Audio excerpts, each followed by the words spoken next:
De retour à question d'actualité, l'intelligence artificielle promet de transformer le monde du travail et nos vies personnelles, bien sûr, mais elle risque également de transformer l'arène géopolitique et les conflits entre nations de ce monde. C'est déjà le cas d'ailleurs quand on pense à la guerre en Ukraine. Quel rôle l'intelligence artificielle joue-t-elle sur la scène internationale et géopolitique? Pour en parler, nous recevons Michael Albo, PDG chez Insight Solver. Monsieur Albo, bonjour. Oui, bonjour. Bonjour Philippe. Et bienvenue. Comment entrevoyez-vous l'impact de l'intelligence artificielle dans la sphère géopolitique, comme je viens de le mentionner, dans le cadre de vos différents scénarios dont on a parlé lors des dernières chroniques? Là, vous allez sûrement nous résumer ici. Oui, tout à fait. En fait, dans les deux précédentes chroniques, nous avions réfléchi à l'IA comme une vague technologique qui allait tout emporter, mais de façon uniforme. Et en fait, dans cette troisième chronique, j'aimerais réfléchir si, au contraire, et si l'IA devenait une grande fracture mondiale et dessinait en fait des destins économiques, mais radicalement différents dans les grandes régions du monde. Et partons de ce qu'on voit actuellement et amplifions-le. Donc qu'est-ce qu'on voit? On voit des États-Unis pro-innovation, on voit une Chine interventionniste, et on voit une Union européenne qui est très précautionneuse et qui est pro-régulation. Et essayons de dessiner un scénario où on amplifie ces différences selon les trois scénarios qu'on a décrits lors des précédentes chroniques.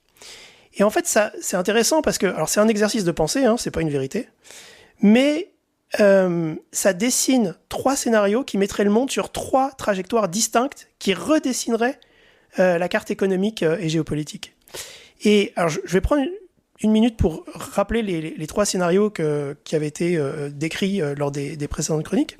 On avait un premier scénario qui était le scénario que nous vendent les entreprises de la Silicon Valley. En fait, qui décrit une croissance économique qui est explosive, avec une productivité,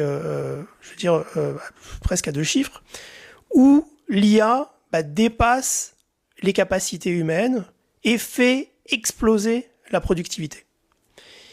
Le deuxième scénario, c'est pas la révolution du premier, mais c'est quand même une belle évolution qui ressemble à une transformation graduelle et une croissance soutenue qui va être similaire aux révolutions technologiques passées. Et là, effectivement, on a des gains de productivité graduels avec une société qui cherche à s'adapter. Et enfin, le troisième scénario, c'est celui dont on avait parlé, celui de la désillusion. C'est celui que certains Cassandres qui fait pchit, ouais. que les Cassandres nous décrivent, qui est aussi possible. Quand je dis Cassandre, c'est pas péjoratif, c'est juste qu'il est peut-être plus improbable à moyen long terme. Et en fait, c'est un scénario qui explore un impact qui est très limité de l'IA, avec des gains qui restent très confinés, difficiles à mesurer, avec des gains de productivité à un endroit, des pertes de productivité à un autre, ou des destructions de valeur.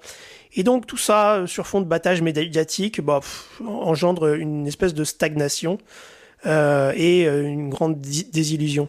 Mais maintenant, imaginons un monde où l'impact de l'IA sur la croissance, en fait, diverge radicalement sur les continents.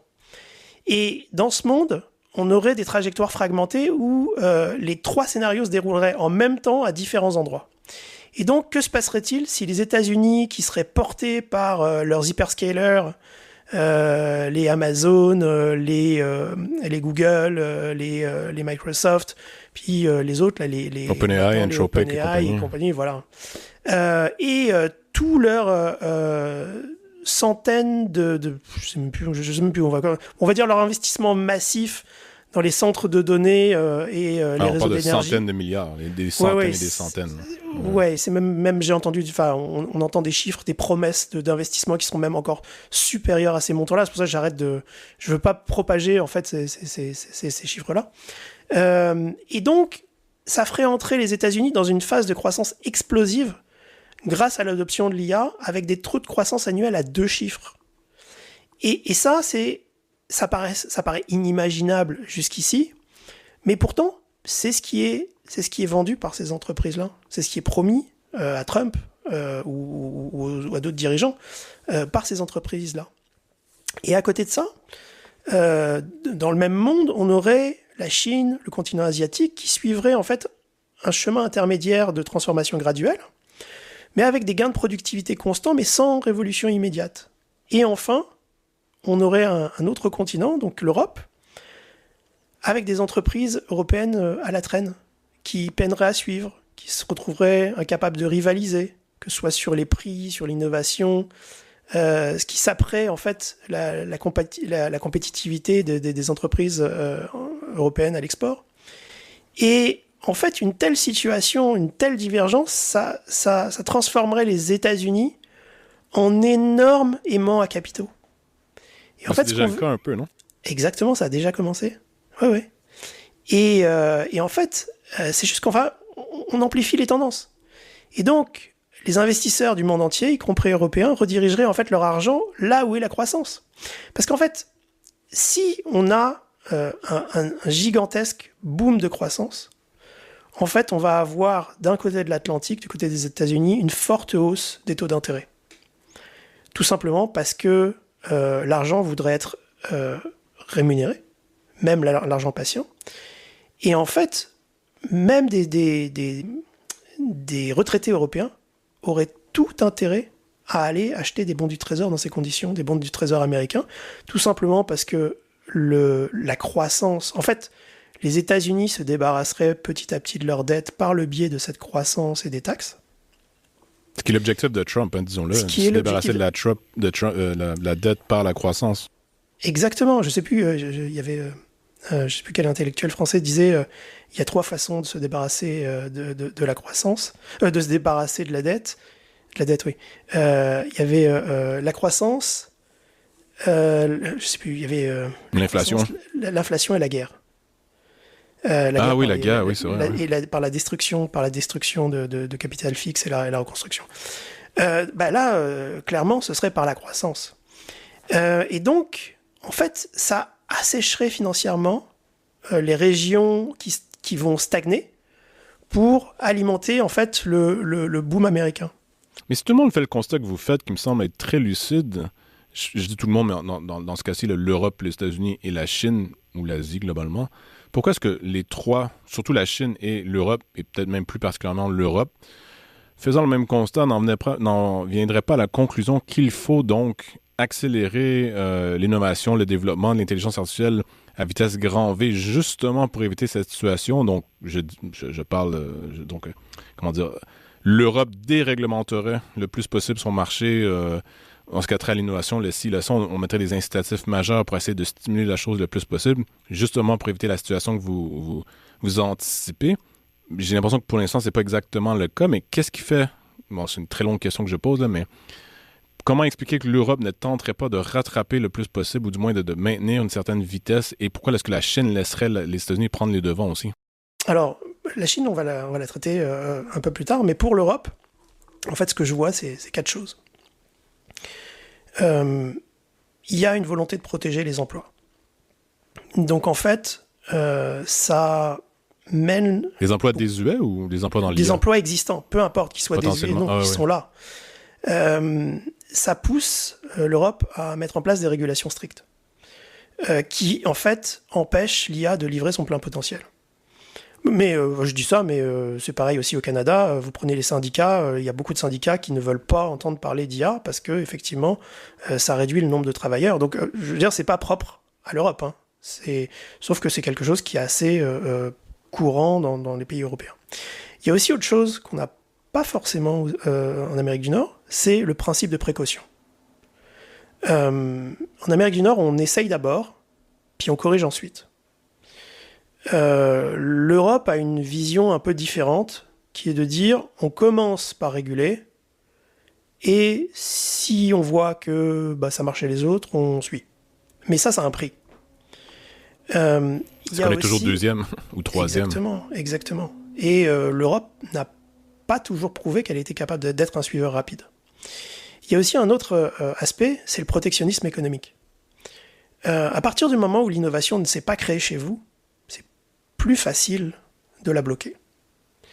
Et donc, si on prend les nouvelles technologies, il y a, si on prend la France, que je connais bien, en fait, l'État français impose à ces grandes entreprises d'utiliser un un fournisseur qui est Mistral AI. C'est imposé par l'État? Oui. En fait, quand vous recevez un appel d'Emmanuel Macron ou de l'Élysée qui vous demande de prendre plutôt ce type de licence, et que vous êtes une grande entreprise qui a l'État dans le capital, vous ne discutez pas trop. Donc, est-ce que les solutions françaises ou européennes seront du même niveau ou sous-optimales? Je ne sais pas, on verra. Puis enfin, il y a un quatrième élément, c'est la souveraineté numérique. On ne veut pas que les données aillent aux États-Unis. Et puis, là-dessus, je ne dis pas que c'est pas une bonne question à se poser, mais disons que c'est un frein supplémentaire qui freine l'adoption. Donc tout ça, tous ces freins-là, viennent se combiner pour ralentir le déploiement et l'adoption de l'IA. Mais il y a aussi une chose, on a parlé d'argent, mais il n'y a pas que l'argent qui bouge. Et il y a aussi les gens. Et il y a surtout les talents. L'exode des cerveaux. Exactement. Et en fait, on pourrait assister à une fuite des cerveaux. C'est déjà vrai, non? La preuve, vous êtes ici. Exactement. Exactement. C'est amusant que tu dises ça parce que moi, il y a une statistique qui me fait réfléchir. Il y a maintenant plus de Français à la tête de licorne aux États-Unis qu'en France. Oui, j'ai vu. Ouais. C'est fou. C'est complètement fou. Mais on sent un pessimisme en France. J'y ai vécu un peu, j'ai étudié en France pendant quoi? À peu près un peu moins de 3 ans au total. Et tous les Français avec qui je parlais, bon, je leur disais oui, bien sûr, je suis du Québec. Et là, on me parlait du Québec comme une espèce de terre promise où on avait toutes les libertés possibles en termes de carrière et c'est ça. J'avais l'impression, j'avais envie de leur dire des fois, bon, c'est pas tout à fait vrai, mais de leur côté, ça semblait être l'Eldorado. Ce qui me faisait croire qu'on pouvait ressentir le pessimisme là-bas. Comment on explique ce pessimisme là? Vous le faites un peu d'une certaine façon, mais ça fait partie de la grande question de l'IA et de l'innovation, non? Tout simplement parce que, alors, il y a quand même un marché, il y a un marché important. C'est juste que le blocage, il est dans les têtes. Il est dans les têtes, il est dans les institutions. Il n'est pas dans la création d'entreprises, dans la volonté des entrepreneurs, dans l'innovation. Non, c'est vraiment quelque chose qui peut être transformé, mais ça serait une révolution intellectuelle pour l'Europe de casser ces anciens modes de fonctionnement. Et on dit la même chose du Canada aujourd'hui, non? Vis-à-vis des États-Unis, j'entends beaucoup de gens, dans le Canada anglais, dire il n'y a plus rien au Canada, l'innovation est morte, on traîne la patte et donc il est temps de migrer aux États-Unis si on veut si on veut vraiment faire quelque chose de sa vie, si je peux dire. Et donc le discours se transpose. C'est encore plus vrai, oui. C'est encore plus vrai parce que, je veux dire, on n'est pas loin de la frontière, il suffit de la franchir à condition d'avoir un statut légal pour pouvoir y travailler. Mais de la même façon que on verrait en fait une fuite des cerveaux d'une ampleur inédite de l'Europe vers les États-Unis, on pourrait voir la même chose du Canada vers les États-Unis. Et si on reste du côté de l'Europe, si on prend une perspective historique, ça a déjà existé. Ça a toujours existé en fait dans l'histoire du Canada, oui. Mais même du côté de l'Europe, on aurait un phénomène qui rappellerait la grande émigration européenne du 19e siècle. Hein. C'est 60 millions de personnes. Il faut prendre une seconde pour penser à ce chiffre-là. C'est le nombre d'Européens qui ont tout quitté pour traverser l'Atlantique au 19e siècle. C'est 1,5 fois la population du Canada aujourd'hui, à peu près. Oui. Simplement pour fuir la stagnation et chercher un avenir meilleur. Et en fait, ce chiffre-là qui peut donner le vertige, il montre ce qu'il se passe lorsque les opportunités se concentrent d'un seul côté de l'océan ou d'un seul côté de la frontière. Et l'IA, ça pourrait être le moteur d'un exode similaire. Et en fait, si on regarde même à plus court terme, il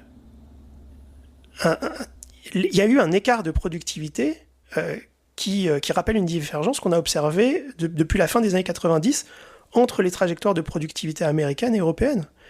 En 1990, là, je prends juste mes papiers parce que je ne les connais pas par cœur, mais voilà, la productivité horaire était similaire des deux côtés de l'Atlantique. 1990. Et un écart s'est creusé à partir de 1990. En 2022, la productivité par heure aux États-Unis était d'environ 15 $ en parité de pouvoir d'achat, plus élevée qu'en Europe en moyenne. C'est une différence d'environ 20% qui a attribué en fait à une meilleure diffusion des nouvelles technologies, l'informatique, l'Internet, aux États-Unis. Et avec l'IA, on peut imaginer un écart bien plus large se créer en seulement quelques années, étant donné la puissance des gains potentiels qui sont promis. C'est un peu vrai du Canada aussi, non? Quand on parle de productivité face aux Américains. Exactement. Et en fait, on pourrait vivre, nous, au Canada, la même chose. Oui, oui. On le vit déjà, non? Le PIB par habitant au Canada a chuté pour la première fois depuis très longtemps. PIB par tête, oui. Le PIB par tête tandis qu'aux États-Unis, ça continue de monter. Exact. On parle géopolitique. L'Europe déclinerait économiquement, et donc, si je comprends bien, vous traduisez tout ça en perte d'influence géopolitique, ce qui ferait que les États-Unis, et notamment la Chine, potentiellement, deviendraient non seulement, sont déjà les deux plus grandes puissances, mais l'écart entre les deux plus grandes puissances et le restant du monde s'accentuerait au point où est-ce que vraiment il y aurait une classe A et une classe B en termes de nation, et la classe B serait, à toute fin pratique, subjuguée par la classe A. Exactement, parce qu'en fait, ça créerait un cercle vicieux. En fait, on aurait ce cercle vicieux qui s'enclencherait, parce qu'en fait, à partir du moment où il y a des régions dans le monde, ou des pays qui prennent du retard, et qui perdent leur meilleur talent, c'est une fuite qui affaiblit leur économie. Et en fait, ça s'auto-alimente. En fait, ça pousse encore plus de personnes à partir, et c'est une spirale descendante dont il est presque impossible de sortir. Et qu'est-ce que ça veut dire aussi au niveau géopolitique? Ça veut dire aussi que on va avoir des chaînes de valeur mondiale qui commencent à se réorganiser. Et on aurait aussi des États-Unis qui disposent de l'IA pour automatiser largement leur production, qui pourraient continuer à rapatrier certaines activités industrielles, un peu ce qu'on est en train de vivre. Et en fait, on aurait un mouvement de reshoring accéléré par la robotisation. Et donc, ça réduirait la dépendance aux fournisseurs étrangers, par exemple, beaucoup moins d'assemblage en Chine, ou d'approvisionnement ailleurs, y compris au Canada. Car, en fait, les usines américaines robotisées produiraient localement. Elles auraient besoin, certes, de matières premières, mais les États-Unis en disposent beaucoup, mais elles éviteraient d'envoyer tout l'assemblage et la production en dehors des États-Unis. Et donc là, en fait, on verrait les prémices d'une fragmentation des chaînes d'approvisionnement selon des blocs technologiques. Et si on commence à regarder ce qu'on voit aujourd'hui et qu'on l'amplifie juste sur une dizaine d'années, ce qu'on voit arriver, c'est une véritable faille. C'est plus des fissures, c'est des failles. Et les conséquences à long terme, elles pourraient être spectaculaires. Il faut imaginer que si les États-Unis rentrent dans le scénario 1 et que l'Europe commence à stagner, en une dizaine d'années, un travailleur américain pourrait produire 2 fois la valeur d'un travailleur européen. Donc là, c'est plus un fossé, c'est un gouffre qui va se créer entre des économies développées. Qui deviendrait dans la catégorie économie en développement. Oui. En gros, il serait plus développé. Il perdrait le statut. Exactement. Qui seraient des économies post-développées. Oui, post-développées, oui. Et c'est quand même un concept bizarre auquel je crois aujourd'hui peu de gens pensent et peuvent encore moins saisir psychologiquement, dans le sens c'est tellement loin de nos esprits que post-développé est quelque chose auquel on peut pas penser, mais qui est dans nos portes, en fait, là, pour certains pays. Ouais, il suffit de prendre l'avion et de se rendre en Asie pour comprendre, en fait. C'est ce qu'on me dit, oui. Ouais. Mais justement, on dit prendre l'avion, mais probablement, dans un monde pareil, la mondialisation, elle volerait en éclats. On peut plus avoir, dans un tel monde, on peut pas avoir un marché mondial unique. Et en fait, on entrerait dans une ère de mondialisation fragmentée avec des blocs économiques qui seraient bien distincts, qui seraient quasi isolés les uns des autres et qui n'échangeraient que très peu entre eux. Et donc, on aurait... Nouvelle guerre froide. Exactement. C'est exactement là où je m'en vais. Et donc, on aurait une séparation entre des finances qui bougent, mais des produits qui ne bougent plus. On aurait l'épargne des régions qui stagnent, qui ne seraient plus investies sur place pour favoriser la croissance locale, mais qui seraient littéralement aspirées pour aller financer le boom technologique de la région dominante, mais avec des produits qui, eux, ne bougent plus ou qui ne bougent que dans un seul sens. Et donc, on aurait, par exemple, l'argent des retraités canadiens ou européens qui servirait à alimenter la surchauffe de l'économie américaine, et ce serait un déséquilibre total. En une minute, en fait, je vais vous poser une question piège, là, basée sur tout ce que vous venez de dire. Est-ce que le Canada va être absorbé économiquement par les États-Unis au point où politiquement on ne pourra plus refuser la chose, ou y résister si vous préférez? En fait, c'est une décision politique. C'est pas une décision. En fait, si on réfléchit à ce que pourrait produire une telle stagnation économique dans les nations qui seraient défavorisées du point de vue de l'IA, je dirais que ça aurait des conséquences sociales et politiques qui seraient explosives. Si les talents et l'épargne s'en vont et que l'économie s'affaiblit, mécaniquement, on a des frustrations et des tensions qui montent en flèche. Et c'est là, en fait, ça crée un terreau fertile pour des mouvements politiques les plus extrêmes, que ce soit de droite comme de gauche. Et ça a commencé ça aussi. Et ça a commencé aussi. Et donc, on pourrait avoir ce type de bouleversement économique et politique qui mènerait à des choses qu'on n'a pas vues depuis un siècle. Qu'on ne peut pas imaginer pour l'instant. Michael Albo, PDG chez Inside Solver, un grand merci. Merci Philippe, à bientôt. À tous ceux qui nous écoutent, merci également à la technique Daniel Fortin. Ici Philippe Labrec et à demain.